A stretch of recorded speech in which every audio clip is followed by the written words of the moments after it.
सत्ता असल्याने काम करण्याची एक जिद्द असते तर ते होऊन जातं. म्हणून भाजपमध्ये जायचं ठरवलं. परंतु भावभावकी असते. आपल्या सर्वांना माहीत आहे की सावंत कुटुंबामध्ये जरा वितुष्ट आलं. आरोग्यमंत्री तानाजी सावंत यांनी तिथं मुख्यमंत्र्यापाशी जाऊन सांगितलं की त्याला भाजपमध्ये घेऊ नका, मी तुमचा इतकी मदत केली, माझं एवढं आहे का, असं तसं सगळं सांगून माझा भाजप प्रवेश थांबवला. त्यांच्याबरोबर अजून जिल्ह्यामधले काय होते की ज्यांना वाटत होते की हा भाजपमध्ये आला की आपलं जे स्थान आहे त्याचं काय. पण सत्ता असल्याने काम करण्याची एक जिद्द असते तर ते होऊन जातं. म्हणून भाजपमध्ये जायचं ठरवलं. परंतु भावभावकी असते. आपल्या सर्वांना माहीत आहे की सावंत कुटुंबामध्ये जरा वितुष्ट आलं.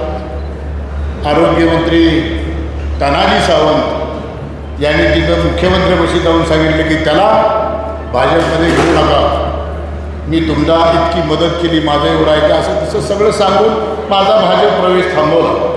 त्यांच्याबरोबर अजून जिल्ह्यामधले काय होते की ज्यांना वाटत होते की हा भाजपमध्ये आला की आपलं जे स्थान आहे त्याचं काय.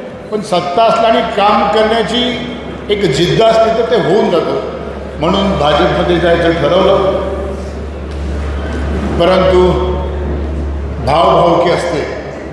आपल्या सर्वांना माहीत आहे की सावंत कुटुंबामध्ये जरा वितुष्ट आलं.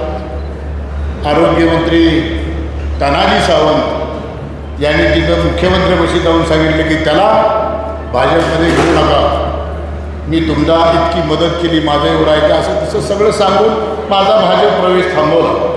त्यांच्याबरोबर अजून जिल्ह्यामधले काय होते की ज्यांना वाटत होते की हा भाजपमध्ये आला की आपलं जे स्थान आहे त्याचं काय.